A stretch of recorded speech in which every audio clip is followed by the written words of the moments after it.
Et si vous profitiez du mois de janvier pour faire une pause dans votre consommation d'alcool, c'est le principe du Dry January. L'an dernier, 4,5 millions de Français se sont lancés le défi d'un mois sans alcool, l'occasion de découvrir d'autres plaisirs. Claire Amoir-Vanier et Carole Lefrançois. À la nouvelle année. En janvier, on peut avoir encore envie de trinquer et continuer la fête. Et même si on se met au Dry January, le mois sans alcool, le plaisir est là. Le Dry January, c'est pas une punition, bien au-delà de ça. C'est pouvoir trouver des alternatives, des choix, réduire sa consommation à son rythme. La boutique de Karine est le bon endroit pour éveiller ses papilles avec 500 boissons différentes. C'est pour l'instant l'unique cave sans alcool en Normandie. C'est un cépage assez aromatique, avec une bonne pointe d'acidité. Donc vous parliez de vin sec. Dégustation aujourd'hui de vin à 0,3% d'alcool et les palais ont l'air réceptifs.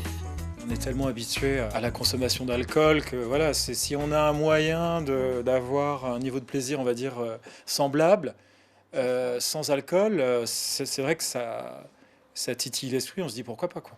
Et puis l'effet placebo est là. Moi j'ai eu l'impression de... Je me sentais un peu euphorique comme si j'étais allée au bar.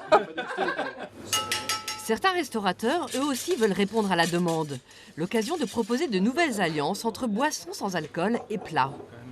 C'est pas parce qu'on ne boit pas des boissons alcoolisées qu'on ne doit pas prendre de plaisir. Là, aujourd'hui, on a une Saint-Jacques avec un bouillon avec du gingembre normand. Et là, on est sur un vin de Loire désalcoolisé, donc c'est du chardonnay.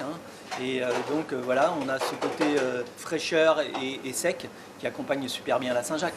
Janvier sans alcool, un plus pour la santé qui peut durablement changer les habitudes. On a estimé que à peu plus de 70% des personnes qui ont participé ont maintenu finalement une diminution de consommation à l'issue de ce mois-là. Donc c'est tout bénéfice. En ce début d'année, ces boissons surprenantes pourraient très bien rimer avec galette.